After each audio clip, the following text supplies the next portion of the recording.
तो सबसे पहले मैं रुद्र प्रताप सिंह जी को थैंक यू बोलना चाहती हूँ, जिन्होंने मुझे यहाँ पे इनवाइट किया है आप लोगों के बीच में, और अनिल यादव जी को भी वेरी वेरी थैंक यू। मेरा एक बहुत ही प्यारा है। भोजपुरी समझ में आवेला? भोजपुरी बोला? मुझे इतना ठीक से बोलने नहीं अरे आता। कोई बात नहीं, आपके लिए 7 खुद माफ है। एक हमारे को बहुत बढ़िया गाना आयल बा जेकर नाम बा माई के पतोहिया बनबू का। तो मैं तो इतना अच्छा गा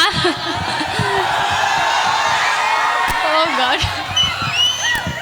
तो वो गाने का 2 बोल निहाल जी आप लोग को गाकर सुनाएंगे। निहाल जी प्लीज़ कम दिस साइड, आ जाइए आ जाइए।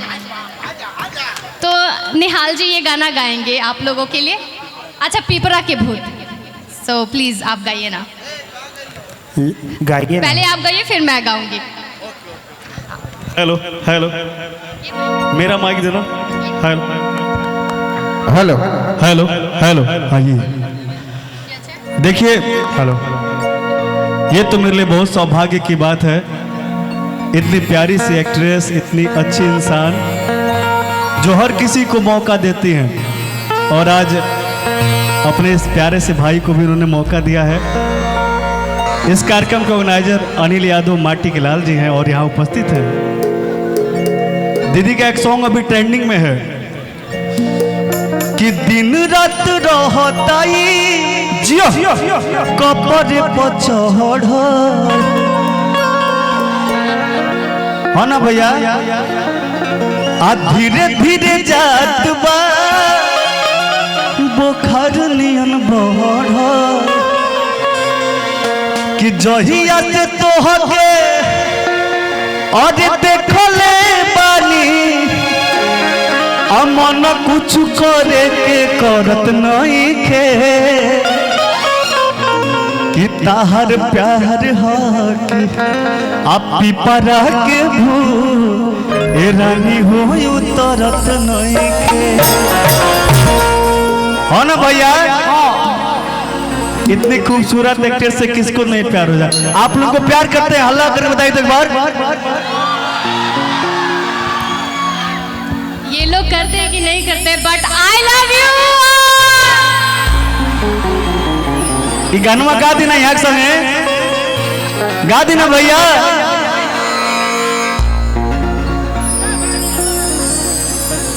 कि दिन रात रहताई आ कपड़े पर चढ़,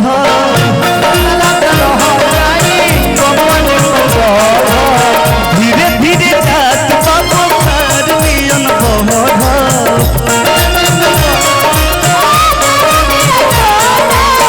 जहिया से तोहके देखले बानी मन कुछ करे के करत नहीं के, है ना भैया?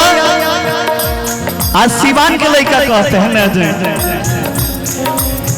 जहिया से तोहके देखले बानी मन कुछ करे के करत नहीं के, ताहर प्यार हकी ताहर प्यार हकी पिपरा के भूत रानी हो तरत नहीं के,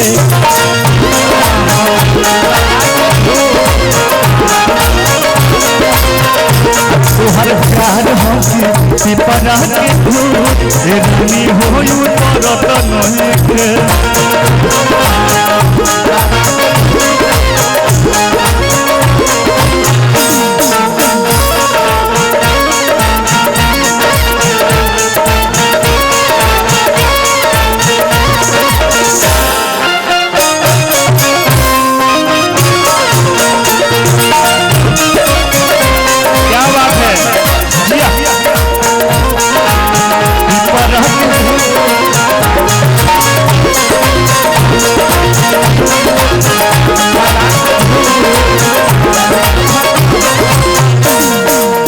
आज सिवान में जितना भी लड़का रहा फोटो लिया जान तरीका कहिया सन।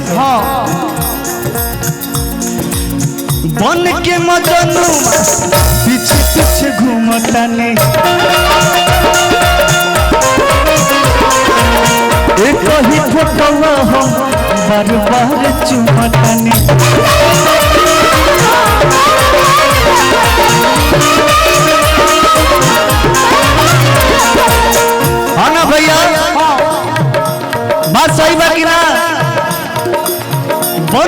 मजनुआ हम पीछे पीछे घूमतनी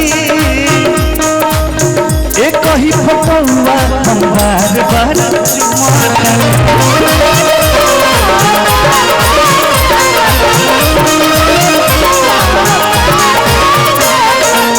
कीर्तन निहारी अरे नीलम जी ए भैया इनमें कोनो शक नहीं खे कीर्तन निहारी सुनर रूपवा कीर्तन निहारी सुनर रूपवा कब मोर मनवा ई भरत नहीं थे प्यार करते ना आप लोग तनी हाल लगा बताओ एक बार ये बिहार के हल्ला हो तनी बिहार वाला हल्ला हो जा चालू हो जाए नीलम गिरी जी के लिए और थैंक यू निहाल जी